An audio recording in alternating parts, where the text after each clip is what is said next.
are going to make an activated charcoal poultice. And a lot of people, when they hear the word poultice, they're like, I don't even really know what that is. Basically, a poultice is anything that you apply to the skin to draw something out or to be absorbed into the skin. In another video, we talked about doing raw garlic poultices.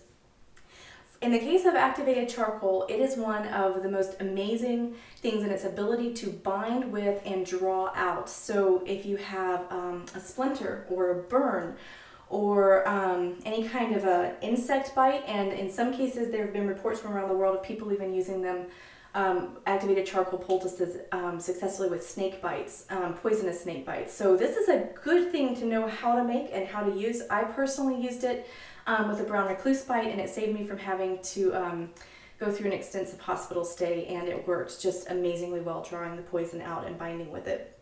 So I'm going to show you how I kind of learned through trial and error how to do a poultice, and I'm going to demonstrate with my friend Rhoda here, who's willingly volunteered, amazingly enough. First of all, I start with a loose powder. Before I mentioned that this is probably the cheapest way to buy activated charcoal. If you don't have a container of loose powder, but you need to do a poultice, you can always open up the capsules and drop them in, or crush the tablets if that's all you have. You can crush them up. It's still the same stuff. It'll still work. It's just easiest to use the bulk. And Rhoda, one of the things I hate about activated charcoal is it's messy. There's just no clean, neat way. You see that? Yeah. There's no clean, neat way to do it. So I usually start out, I'm going to make enough that if we needed to refrigerate some of it and use it later, like to keep the poultice fresh, that we can. So I'm going to do 3 spoonfuls of the activated charcoal in here. And I also like to use bentonite clay, and we don't carry it at Beautiful yet, but hopefully we will soon. And in the meantime, we have a link of where you can go to buy it from. And I like to add a little bit of the bentonite clay because it also has amazing drawing properties, but because of its consistency, it also helps the activated charcoal to make a smoother mix, and it just seems to work better. They seem to work really well together. So I added about a half a spoonful of the bentonite clay to our activated charcoal here, and I'm kind of mixing them in together. And then I just add plain water. And Rhoda, if you want to start stirring that for me, well, and I just keep adding the water, you'll see it's like a sponge. Activated charcoal mixes so fast with the water. You keep adding water and it goes and it just disappears. Isn't that amazing? Like, don't be afraid of the mess, Rhoda. The mess is just part of the process. And keep stirring it in. All right. Until we have enough there to, we're looking for a creamy, spreadable consistency here. Okay. I might take quite a bit of water. If you just dump the water in, the charcoal tends to go poof, and you're going to poof of it in your face. So that's why I'm kind of just spooning it in a little bit at a time as we go. If you're dealing with a bad bite or something really bad that you need to draw out, I would suggest replacing, when you set the poultice up, and I'm just going to talk while she's mixing this in here. While you're setting the poultice up, swap it off every hour to 2 hours. It will continue to draw if you leave it on overnight or something like that, but if you are really wanting that fresh drawing power, swap it off frequently.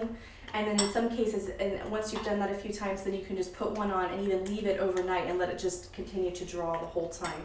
This is safe for use on children, animals, any kind of a scenario like that. Okay, now Rhoda's got a nice creamy consistency here. I don't know if you can really see in here. There's a few chunks, but it's very nice and creamy. And to this, I'm going to add, this is a little bit unorthodox, but I'm going to add a few drops of, this is my oil pour, and it's got organic extra virgin olive oil in it. And we're just going to add a few drops of the oil, and the purpose for that is, if you've ever used an activated charcoal poultice, one of the worst things about it is it dries out really fast and it starts coming off in chunks, and it doesn't keep that moisture there that you really need to keep it active, because once it dries, it doesn't draw like it does when it's moist. So this oil is going to keep it damp longer so it doesn't dry out, and that buys you a few extra hours of usable time. And we'll just put a few more drops in here. All right, that looks perfect to me. You can make it thinner or thicker depending on the area you need to spread it over and what you need to use it on. So right now this is probably a medium thickness, maybe bordering on a little bit thin. You can make it thicker if you need to. But Rhoda, we're going to demonstrate on your arm. And I'm just going to have Rhoda's arm like this. And I'm going to show you how I normally do it to help contain the mess, because again, the mess factor tends to be just huge when you're using activated charcoal. So let's assume she had a really bad bite along here, or like a spider bite or something, and we would just put this straight on her arm. What does it feel like? Cold. Cold and wet? Just cold and wet. Yeah, and I'm going to rub it in, and you want it to completely cover the entire area around a bite, like not just on top of the area, but also all the way around it so that it can be drawing from as wide an area as possible. Okay, I'm just going to try to contain it so it's not dripping all over the place. There we go. And I'm just going to rinse my finger in this water here. Now, I have two things that I use on top. I either use my husband's old torn up t-shirts, which work really well, or paper towel, which works equally as well. But we're probably going to just, and I dampen the cloth or paper towel before I put it on, because again, it helps to keep that activated charcoal moist, which is crucial for the optimal drawing power. Use something that you don't mind throwing away. You can wash it out, but I generally just like to chunk it after we use it for something like this.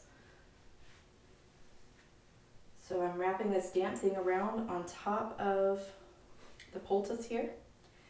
And then on top of this, and what generally happens when it starts drying out, she'll start getting like chunks of charcoal falling out on either end, and it'll fall all over the house, and it's just not very nice. So what I like to do is spread a plastic cover on the top. That helps to hold in the moisture and keep in the mess. And this is just clear saran wrap that I have in the kitchen. And then I kind of put a seal there to where it can't fall out. And then we'll take another piece and just finish it up. And this keeps it damp and also protects the mess from going everywhere. And I'll just take some pieces of tape,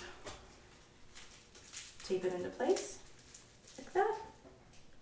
And this is a great thing to do, especially if you need someone to be able to sleep in it and you don't want that charcoal all over the bed. This is a great way to package it up. And that is how we do an activated charcoal poultice. For more information, please visit our website, www.beautiful.com. If you have any questions or to order, please call 1-800-556-0967, or you can email Stephanie, steph@beautiful.com.